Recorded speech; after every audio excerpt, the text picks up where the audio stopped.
Thank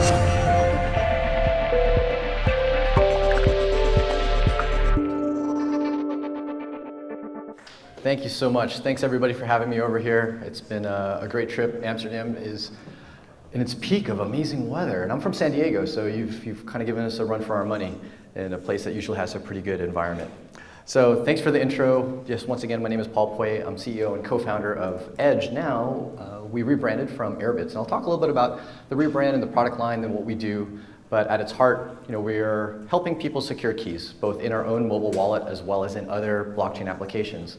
But today I wanted to kind of just give an educational talk first about something in the cryptocurrency space that I think confuses a lot of people. And I saw a lot of hands out there about people working on crypto projects and having owned cryptocurrency for a while. So hopefully this isn't too much of a review. But I'm going to talk about blockchain forks. Like, what exactly are they and what to do when one might potentially happen. Just describe a little bit about this and explain to you guys what's going on underneath the covers, what you can do about it, and also what does it mean from an economic point of view. So there's several different types of forks. The term fork came about from just software development. And in the world of software development, we fork code by just simply copying it. In the world of writing a paper, when you did as a kid in grammar school, or even in university maybe, you just kind of copy your friend's paper and then change a few words. That's actually what a software fork is. You're just kind of copying work. But it's actually fairly well accepted in the open source world. And so that's one aspect of a fork. In the case of cryptocurrency, there's the concept of a hard fork. And then there's the concept of the soft fork and the hard fork. We'll go into a little bit of detail about what those are.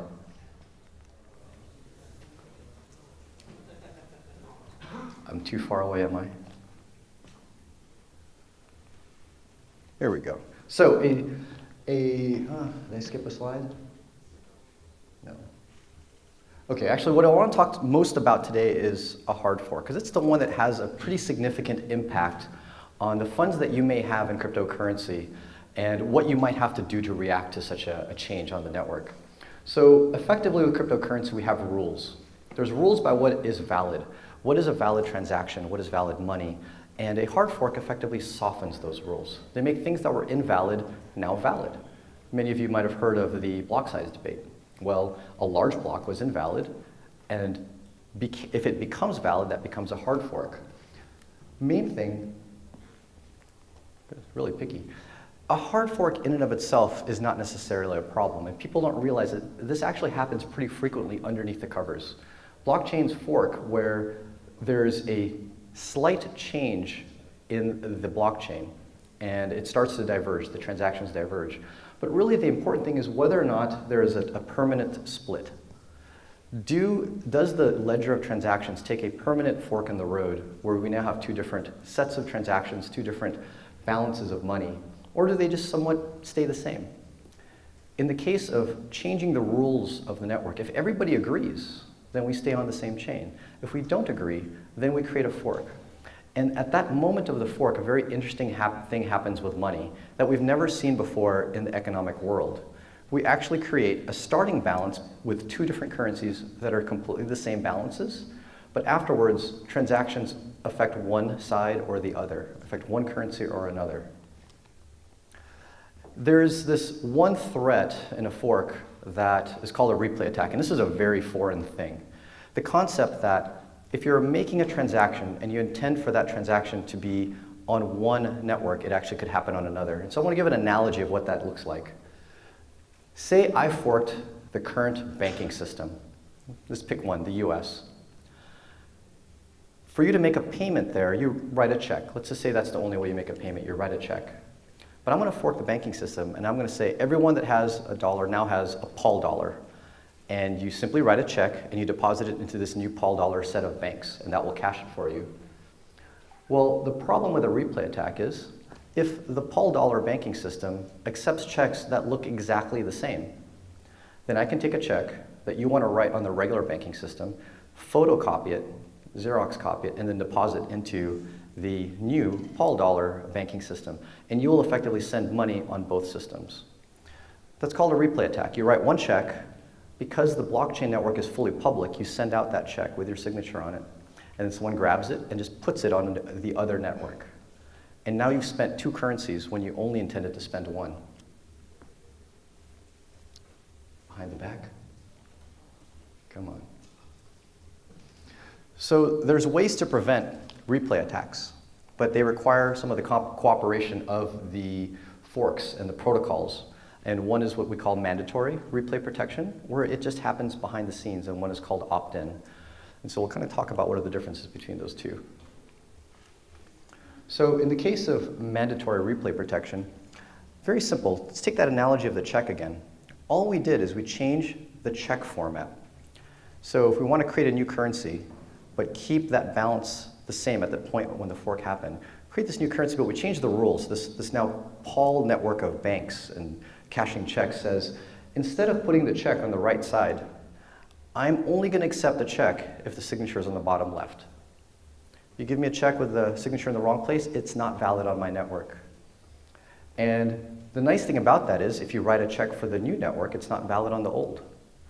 So this is what we call mandatory replay protection, and it protects funds, meaning that you explicitly have to send a transaction on the old or the new, and there's no way that that check can get cashed on the opposite network. And when you make a blockchain transaction, that's what you're doing. You're writing a check and you're signing it. It's just a digital check. This prevents the funds from being spent on the wrong network.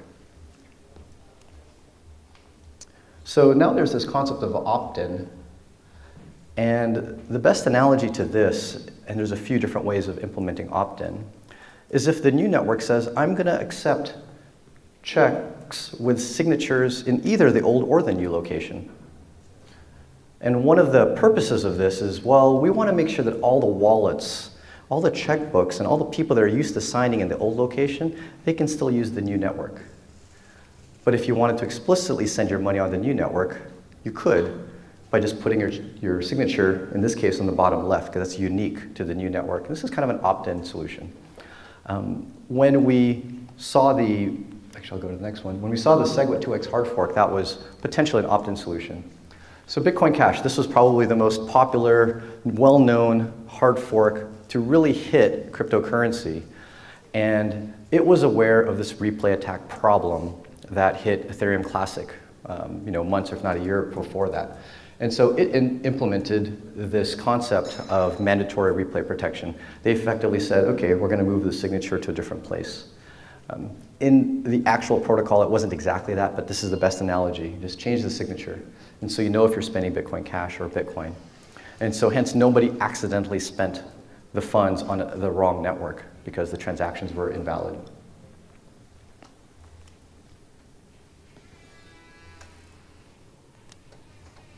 So now the question is, why would you even launch a network without replay protection? So we definitely had this scare come, like I think, in August of, actually not August, more recently than that, I think November of the SegWit 2x hard fork. And really at the core of the split, sorry, this is a little bit finicky.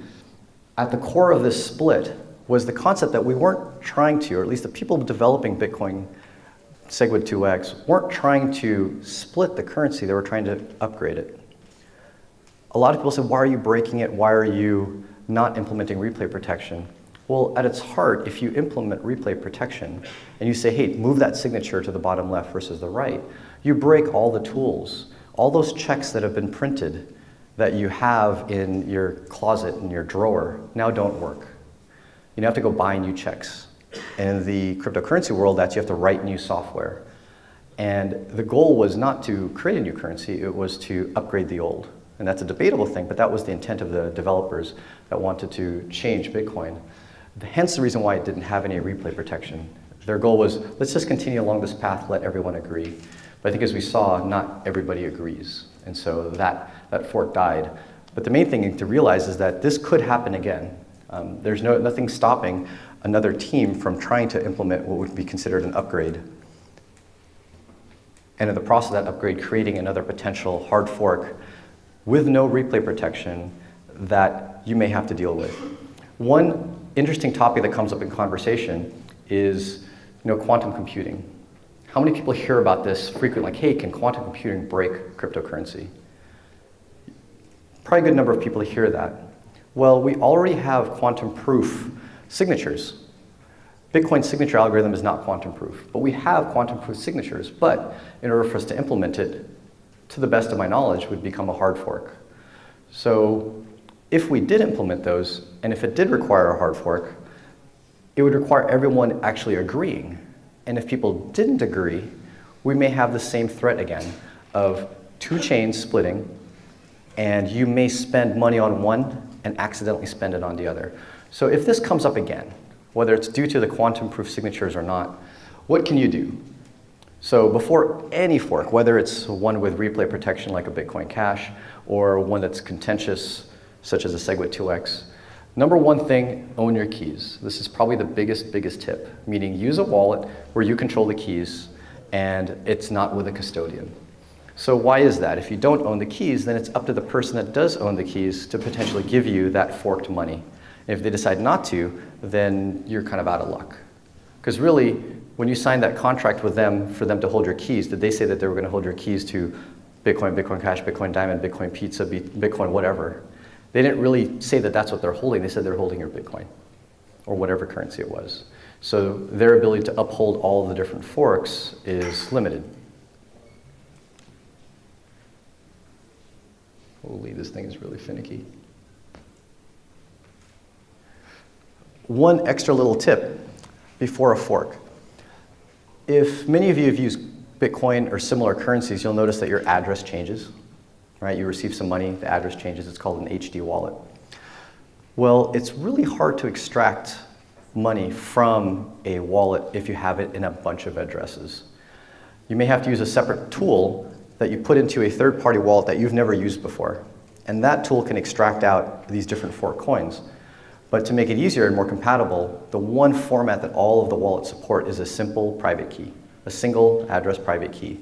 So by moving all your money into one address before the fork, once the fork happens, you're able to extract the funds out by just simply taking that one private key and extracting whatever fork coins happen. So if there's a fork that's coming up and maybe the media is really highlighting it and it's saying, hey, there's a lot of people that are supporting this and you care to be able to take your money out from that currency, this is one little tip that we tell people. Go ahead and spend your money into one address.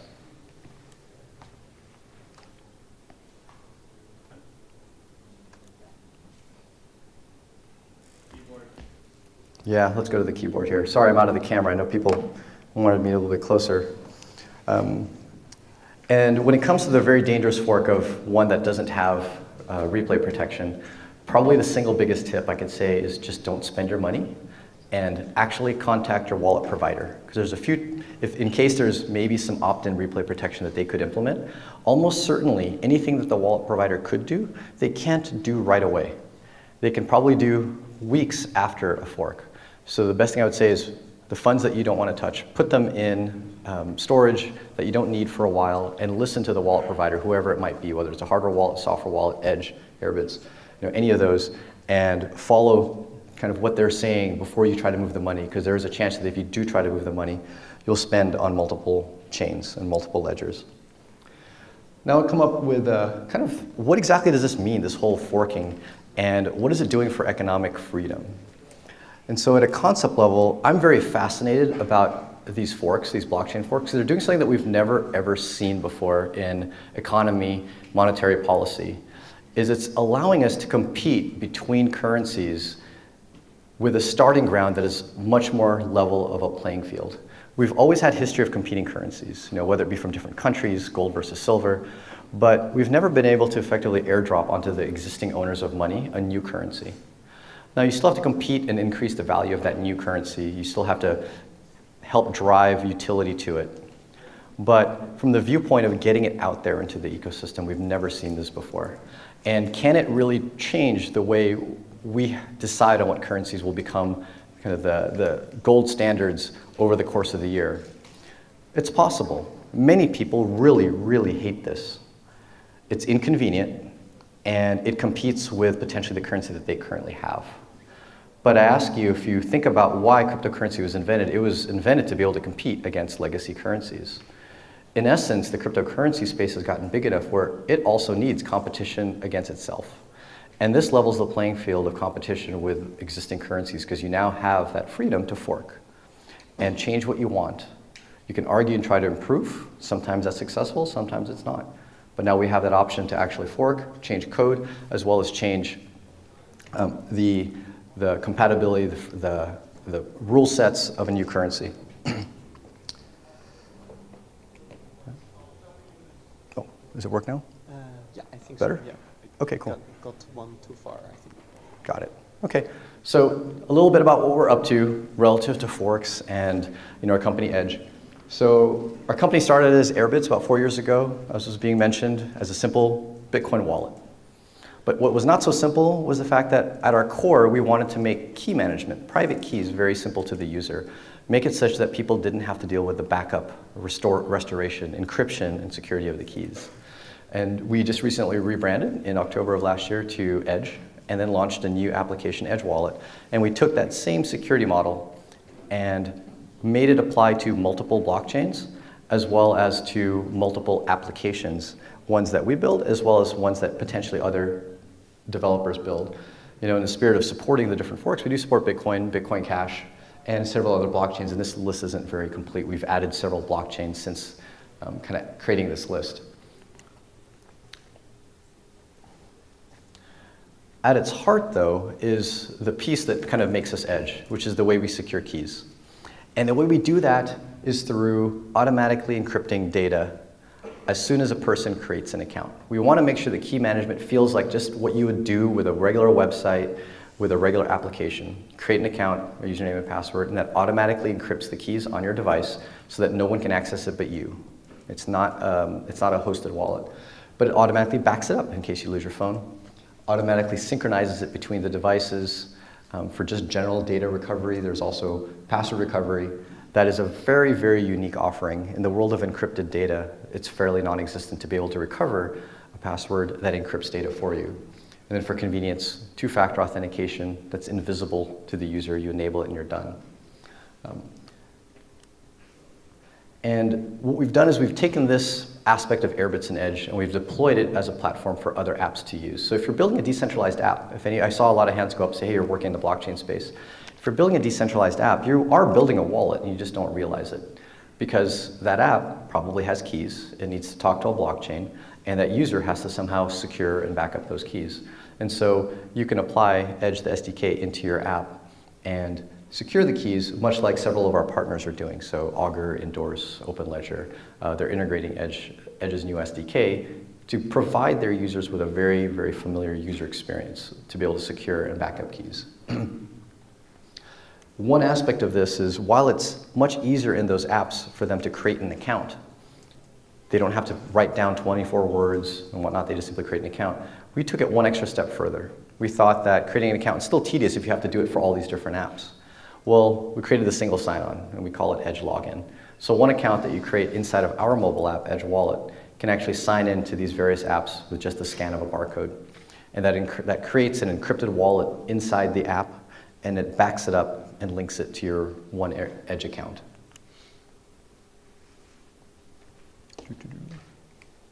For those of you that are developers, this is kind of the modularity of our ecosystem and of our platform. You can build an app, that's the blob on the left, the little box on the left. We build an app as well, that's our Edge Wallet.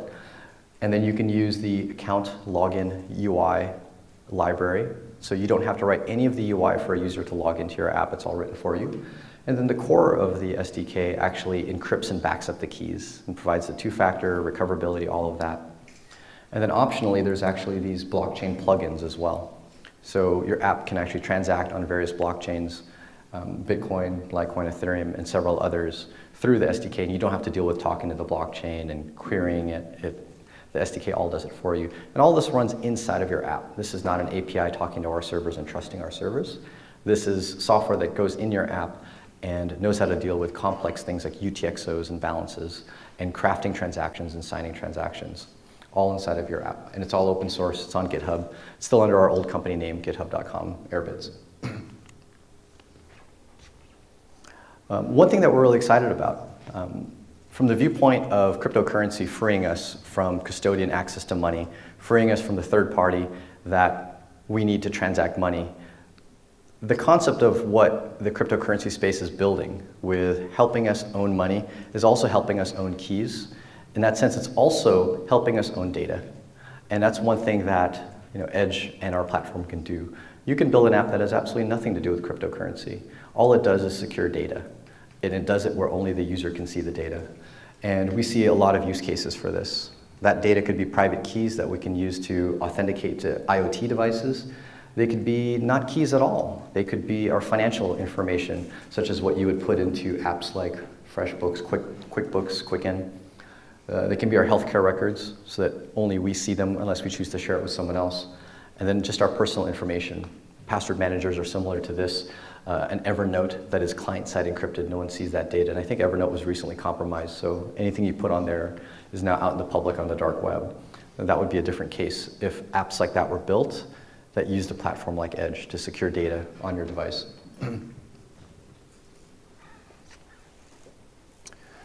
And that is it. Thanks a lot, everybody. Thanks for listening. Hope it kind of gave you a bit more of an understanding of how blockchains and forks work and what we're doing at Edge to help with that. Thanks.